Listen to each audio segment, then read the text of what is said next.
আল্লাহ রাব্বুল আলামিন কুরআনুল কারীমের মধ্যে বলেন, লিল্লাহি মুলকুস সামাওয়াতি ওয়াল আরদ ইয়াখলুকু মা ইয়াশাউ ইয়াহাবু লিমান ইয়াশাউ ইনাসাও ওয়া ইয়াহাবু লিমান ইয়াশাউ যুকুর আও ইউযাওwijuhum যুকরানাও ওয়া ইনাসা ওয়া ইয়াজআলু মান ইয়াশাউ আকিমা। সম্মানিত বন্ধুগণ, আল্লাহ রাব্বুল আলামিন এই আয়াতের যদি আমরা ব্যাখ্যা বুঝতে চাই তাহলে আমাদেরকে ফিরে যেতে হবে সর্বপ্রথম আমাদের পিতা, মানব জাতির পিতা তিনি হলেন কে? হযরতে আদম আলাইহিস সালাতু ওয়াস সালাম, ঠিক কিনা? হযরতে আদম আলাইহিস সালাতু ওয়াস সালামের বাবার নাম কেউ বলতে পারবেন? ওনার মায়ের নাম তো বলতে পারবেন, তাই না? বলতে পারবেন না? কারণ কি? কারণ হচ্ছে হযরত আদম আলাইহিস সালাতু ওয়াস সালামের বাবাও নাই এবং মাও নাই, ঠিক কিনা? আল্লাহ রাব্বুল আলামিন আদি পিতা হযরত আদম আলাইহিস সালাতু ওয়াস সালামকে মা ছাড়া, বাবা ছাড়া নিজের কুদরতি হাত দ্বারা সৃষ্টি করেছেন। কথা বলেন, ঠিক কিনা? সম্মানিত হাজিরিন, তারপর থেকে সেখান থেকে শুরু করে আমাদের নবী, প্রিয় নবী মুহাম্মদুর রাসূলুল্লাহ সাল্লাল্লাহু আলাইহি ওয়াসাল্লাম, ওনার পূর্বে যে নবী এসেছিলেন তার নাম কি? হযরতে ঈসা আলাইহিস সালাতু ওয়াস সালাম, ঠিক কিনা? হযরতে ঈসা আলাইহিস সালাতু ওয়াস সালাম, ওনাকে আল্লাহ রাব্বুল আলামিন বাবা ছাড়াই শুধুমাত্র কেবলমাত্র মায়ের মাধ্যমে পৃথিবীর মধ্যে এনেছেন, ঠিক কিনা? হযরত ঈসা আলাইহিস সালাতু ওয়াস সালামের বাবা আছে? বাবা নাই। কারণ কি? আল্লাহ রাব্বুল আলামিন বাবা ছাড়াই ওনার মা হযরতে মরিয়ম আলাইহিস সালাতু ওয়াস সালামের গর্ভে হযরতে ঈসা আলাইহিস সালাতু ওয়াস সালামকে পাঠিয়ে দিয়েছেন। কথা কোন, ঠিক কিনা? সম্মানিত হাজিরিন, এবার আসেন আবার প্রথমে ফিরে যাই।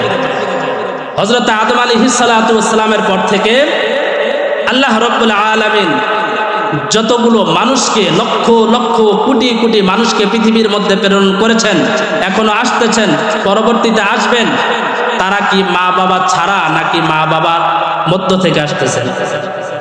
মা বাবার থেকে আসতেছেন, ঠিক কিনা? আমরা আছি, আমাদের মা বাবা আছে, আমাদের মা বাবারও মা বাবা আছে। কথা বলেন, ঠিক কিনা? তাহলে বোঝা গেল আল্লাহ রাব্বুল আলামিন বান্দাকে পৃথিবীর মধ্যে পাঠিয়েছেন মা বাবার মাধ্যমে, ঠিক কিনা? এবং আল্লাহ রাব্বুল আলামিন মা বাবা ছাড়াও বান্দাকে পৃথিবীর মধ্যে আনতে পারেন কি পারেন না? আনতে পারেন। এবং বাবা ছাড়া শুধুমাত্র মায়ের মাধ্যমেও আল্লাহ রাব্বুল আলামিন তার বান্দাকে পৃথিবীর মধ্যে আনতে পারেন কি পারেন না? অবশ্যই পারেন। তাহলে সম্মানিত হাজিরিন, আল্লাহ রাব্বুল আলামিন পৃথিবীর মধ্যে আমাদেরকে মা এবং বাবার মাধ্যমে প্রেরণ করেছেন। মা এবং বাবার মাধ্যমে আমরা এসেছি, আমরা সন্তান। আমার মা আছে, আমার বাবা আছে। আমার মা এবং বাবার মর্যাদা আছে না নাই? সন্তানের কাছে মা বাবার মর্যাদা আছে না নাই? আছে। সম্মানিত হাজিরিন, আল্লাহ রাব্বুল আলামিন কুরআনুল কারীমের মধ্যে বলতেছেন, লিল্লাহি মুলকুস সামাওয়াতি ওয়াল আরদ ইয়াখলুকু মা ইয়াশা ইয়াহাবু লিমান ইয়াশাউ ইনাসাও ওয়া ইয়াহাবু লিমান ইয়াশাউ যুকুর।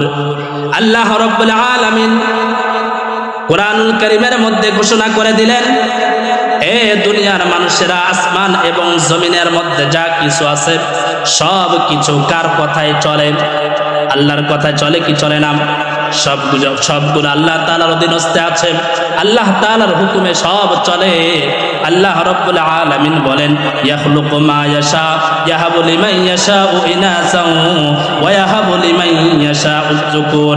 আল্লাহ রাব্বুল আলামিন বলেন, এ দুনিয়ার মানুষেরা তোমরা ভালো করে শোনো, আমি আল্লাহ রাব্বুল আলামিন যাকে ইচ্ছা আমি কন্যা সন্তান দান করি। আল্লাহ রাব্বুল আলামিন বলেন, আমি যাকে ইচ্ছা কন্যা সন্তান দান করি। আবার বলেন, আমি আল্লাহ রাব্বুল আলামিন যাকে ইচ্ছা পুত্র সন্তান দান করি। শুধু তাই নয় বান্দা, তাই নয়, আমি আল্লাহ রাব্বুল আলামিন যাকে ইচ্ছা তাকে কন্যা সন্তানও দান করি, আবার পুত্র সন্তানও দান করি। কার কথা?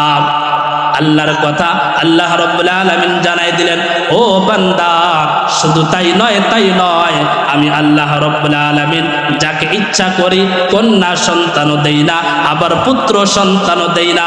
আমি আল্লাহ তাআলা তাকে বন্দী বানায়া পৃথিবীর জমিনের মধ্যে আমি আল্লাহ তাআলাকে রাখি। এমন মানুষ আছে না নাই? এমন মানুষ আছে না নাই? এমনও মানুষ আছে শুধু মেয়ে সন্তান, ঠিক কিনা? এমনও মানুষ আছে শুধু ছেলে মেয়ে নাই। আবার এমনও মানুষ আছে ছেলেও আছে এবং মেয়েও আছে। আল্লাহ তাআলা বলেন, আমি ছেলে সন্তান এবং মেয়ে সন্তান দুইটাই দিয়া তাদের কলিজাটা ঠান্ডা করে দেই। কথা কোন ঠিক কিনা? এবং এমনও সন্তান আছে, এমনও মানুষ আছে যাদেরকে আল্লাহ রাব্বুল আলামিন ছেলেও দেন নাই, মেয়েও দেন নাই। এমন মানুষ আছে না নাই? আছে। সম্মানিত বন্ধুগণ, তাহলে কি বোঝা গেল? আল্লাহ রাব্বুল আলামিন ছেলে সন্তান দেওয়ার মালিকও তিনি, আবার মেয়ে সন্তান দেওয়ার মালিকও তিনি, আবার ছেলে মেয়ে উভয়টাই দেওয়ার মালিক হচ্ছেন কেবলমাত্র শুধুমাত্র আল্লাহ রাব্বুল আলামিন। কথা বলেন ঠিক কিনা?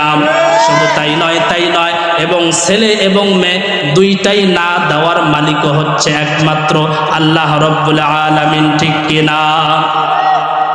সম্মানিত হাজিরিন, যদি ছেলে সন্তান মেয়ে সন্তান দেওয়ার মালিক যদি আল্লাহ হয়ে থাকে এবং ছেলে সন্তান মেয়ে সন্তান না দেওয়ার মালিকও যদি আল্লাহ হয়ে থাকে, তাহলে ও বাংলাদেশের মুসলমান, আপনারা কোন যুগের মধ্যে পড়ে আছেন যে আপনারা আল্লাহ তাআলার কাছে না চাইয়ে বাবার দরবারে গিয়ে চায়? এমন মুসলমান সমাজের মধ্যে আছে না নাই?